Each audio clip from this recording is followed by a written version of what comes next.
Merci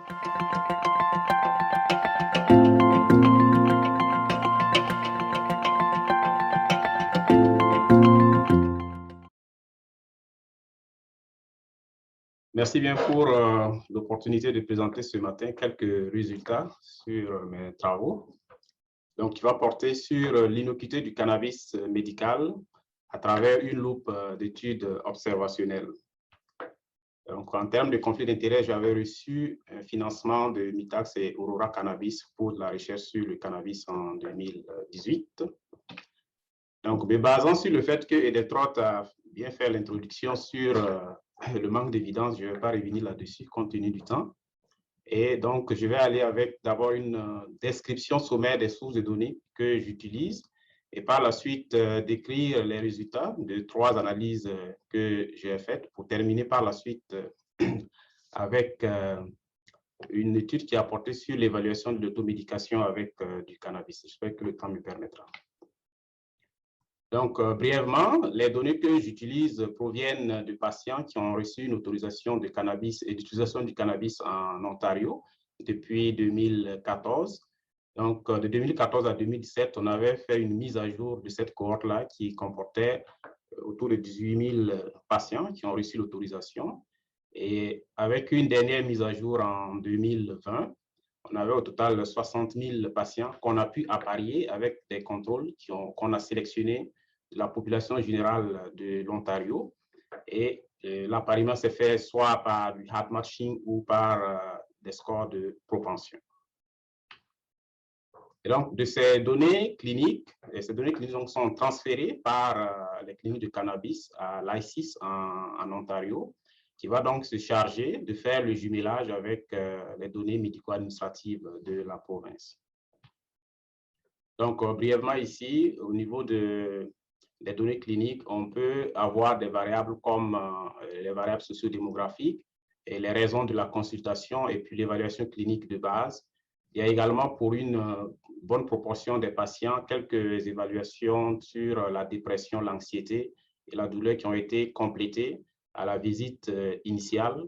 On a également des données sur l'utilisation passée du cannabis et l'utilisation actuelle du cannabis, mais ce ne sont pas des données en fait qui sont exploitables pour le moment, on y travaille, mais ce n'est pas sûr qu'on y arrivera.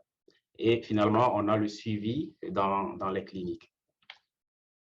Donc, ici, je présente quelques caractéristiques des patients en fait à l'évaluation initiale. On peut constater que pour ce qui concerne les pathologies, c'est vraiment la douleur qui est prédominante à 81%. On observe également des personnes qui ont de la sclérose en plaques, autour de 18% des participants et des patients du moins, et également une prédominance des maladies mentales autour de 44%. Donc, de ces données, j'ai fait des analyses pour évaluer le risque de visite aux urgences ou d'hospitalisation pour une maladie coronarienne ou pour un infarctus du myocarde. Et donc, à partir donc, de cette cohorte appariée, on peut voir que les caractéristiques de base, comme l'âge, le sexe, et puis le milieu rural ou urbain, on constate que, de façon générale, l'appariement a permis en fait un débalancement de ces caractéristiques-là.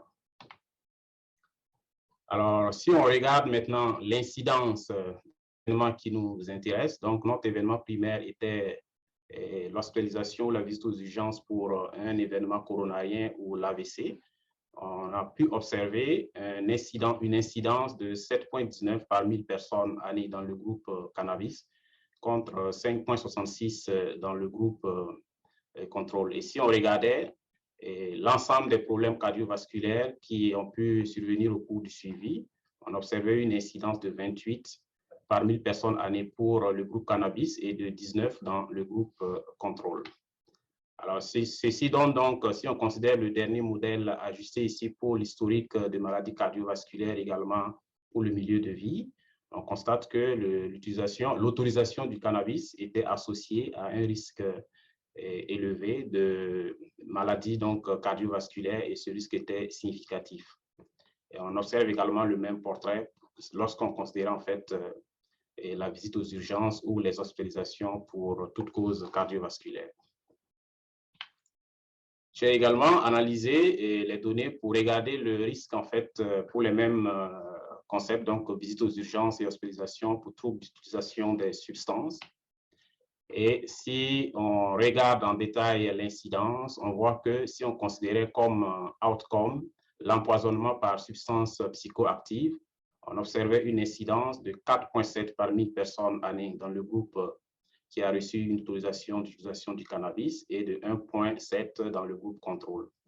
Également, si on regardait le risque de trouble mental ou comportemental lié à l'utilisation de substances actives, l'incidence était de 8,9 dans le groupe cannabis et de 5,0 dans le groupe contrôle.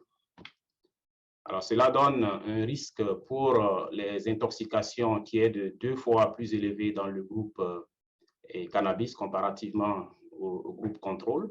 Et pour ce qui concerne les hospitalisations et visites aux urgences pour un trouble mental ou comportemental lié à l'utilisation de substances psychoactives, on observe également que le risque était le double dans le groupe traité, le groupe qui a reçu une autorisation de cannabis.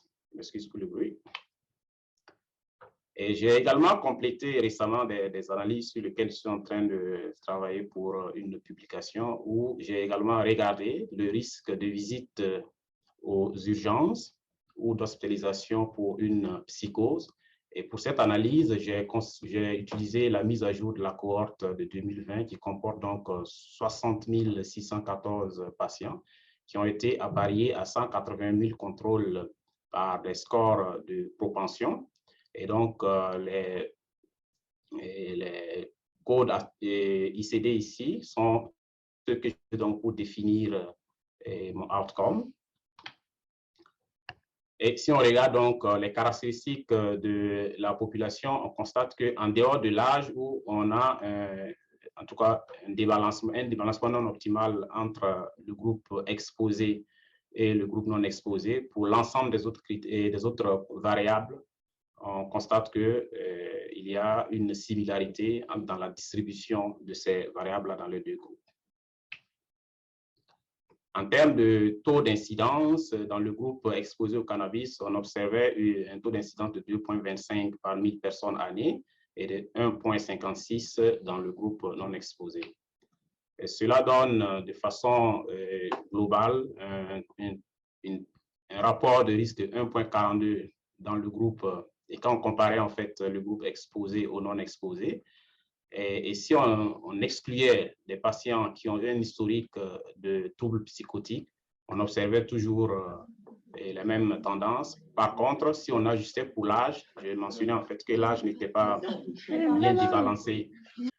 Donc, si j'ajustais pour l'âge, je vois que bien que en termes de mesures, l'estimation s'en trouve réduite, et on observe quand même que le risque demeure toujours significatif